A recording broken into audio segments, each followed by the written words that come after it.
Selamat pagi pemirsa di iNews Jabar bersama saya Irfan Budiawan. Pada kesempatan kali ini kita akan berbincang mengenai kasus operasi tangkap tangan yang dilakukan oleh tim Saber Pungli Provinsi Jawa Barat terhadap dugaan adanya pungli di Dinas Pendidikan Kabupaten Bandung, di mana adanya operasi tangkap tangan dilakukan oleh tim Saber Pungli pada pekan lalu. Kita akan lebih lanjut berbincang bersama dua narasumber kami yang sudah hadir di studio.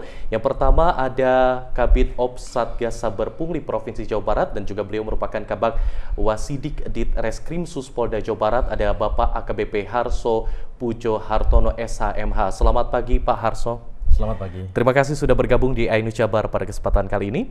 Dan juga ada Koordinator Komunitas Peduli Pendidikan Jawa Barat, Bapak MS Irianto. Selamat pagi Pak Irianto. Selamat pagi, Assalamualaikum warahmatullahi wabarakatuh. Waalaikumsalam warahmatullahi wabarakatuh.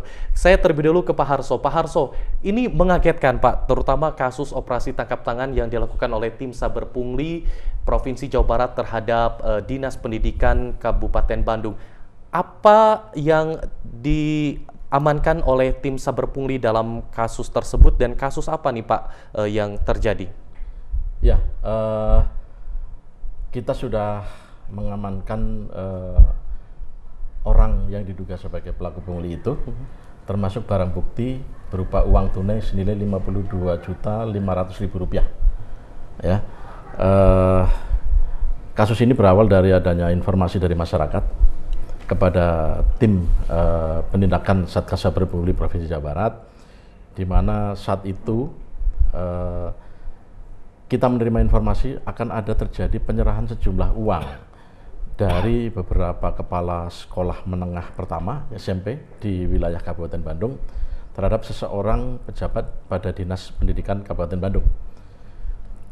Pada saat itu juga di hari Jumat kurang lebih pukul 13 ya, kami tim bergerak ke lapangan ke lokasi di mana sesuai dengan informasi yang disampaikan oleh masyarakat.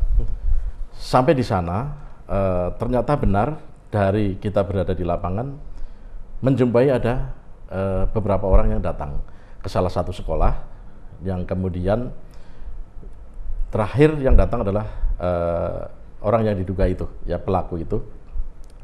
Dan pada saat itu kita melakukan pengamatan, penyelidikan di lapangan. Setelah beberapa saat terjadi penyerahan uang, kita langsung melakukan penangkapan kepada yang bersangkutan. Dari hasil penggeledahan di mobil maupun berdasarkan keterangan-keterangan para saksi maupun yang bersangkutan, kita berhasil mengamankan pelaku maupun barang bukti yang tadi saya sebutkan. Oke, baik. Tersangka ini di Dinas Pendidikan Kabupaten Bandung menjabat sebagai apa Pak? Dia sebagai kepala bidang. Kabid SMP. Kabid SMP, ya, baik. SMP. Inisialnya Pak? Dengan inisial M. Oke. Ya. Berinisial M. Nah, ketika penangkapan itu terjadi, ini lebih lanjut bagaimana Pak kronologisnya? Apakah memang Pak mohon ada tersangka ini langsung meminta atau seperti apa nih Pak kronologis penangkapan tersebut? Ya, memang ini salah satu modus yang mereka lakukan adalah dari pihak yang bersangkutan ini meminta kepada para kepala sekolah SMP untuk meminta bantuan dalam rangka membantu salah satu sekolah yang sedang memperbaiki sekolahannya. Nah, diminta partisipasi kepada beberapa kepala sekolah untuk berkontribusi untuk membantu. Tapi itu pun sedang kita dalami dalam penyidikan kasusnya, apakah benar memang itu untuk kontribusi. Ya, sementara ini kita fokus kepada tertangkap tangannya itu, dia sebagai pegawai negeri yang telah menerima sejumlah uang dari orang lain itu. Oke. Nominalnya sangat besar, 52,5 juta rupiah. Ini dari dana apa Pak? Ini sumbernya dari para kepala sekolah. Ya. Tentang asal dari uang tersebut, kita masih melakukan penyidikan. Apakah uang itu bersumber dari anggaran juga atau memang dari pribadi masing-masing, ini yang masih dalam penyidikan oleh pihak penyidik kepolisian. Karena keterbatasan kewenangan penyidik keterbatasan kewenangan petugas Satgas Saber Pungli, kita hanya tahap awal saja melakukan penangkapan terhadap peristiwa tertangkap tangan, dan setelah itu kita serahkan kepada penyidik Ditreskrim Polda Jabar untuk menindaklanjuti. Oke. Selain tersangka berinisial M, siapa lagi Pak yang diamankan oleh rekan-rekan dari tim Saber Pungli Jabar?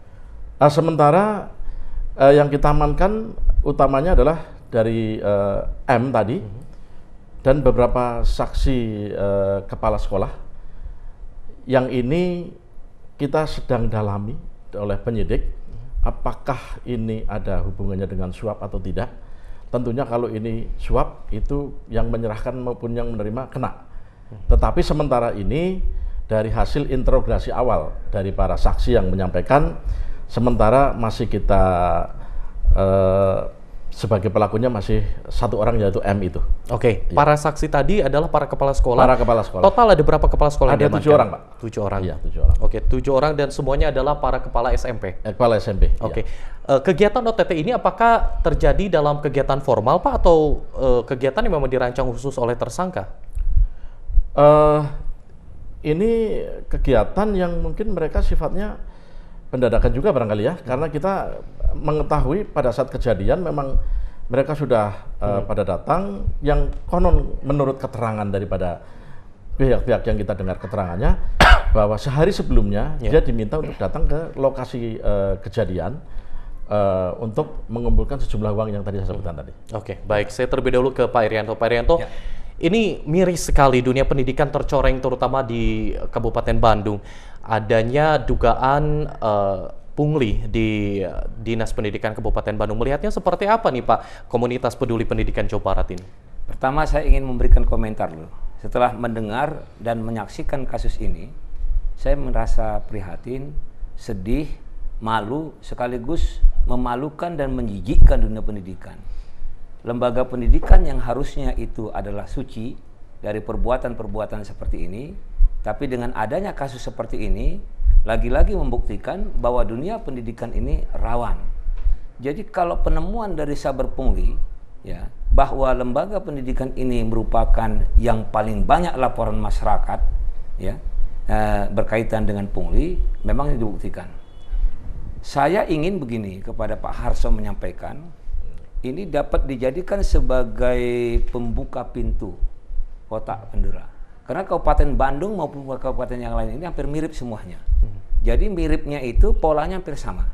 Saya contohkan, kita kan pernah mendengar OTT yang dilakukan oleh KPK di Cianjur.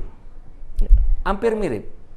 Kepala sekolah yang menerima DAK, dikumpulkan uangnya melalui MKKS, oleh MKKS diberikan kepada kepala dinas diberikan kepada yang tertinggi.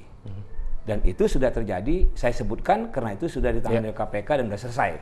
Artinya itu sudah proses hukum. Yang kejadian di Kabupaten Bandung ini, saya melihat mempunyai kemiripan. Yang dipungli ini adalah yang penerima DAK. Nah, yang kedua, yang mengambil ini kalau di sana ketua MKKS, di sini kepala bidang, atasannya langsung. Jadi kita berharap kepada Pak Harso di Krimsus ini, supaya ini bisa membuka. Ke atas ini siapa yang menyuruhnya? Baik. Dan selain 7 orang ini, sekolah mana lagi yang terkena ini? Oke, baik.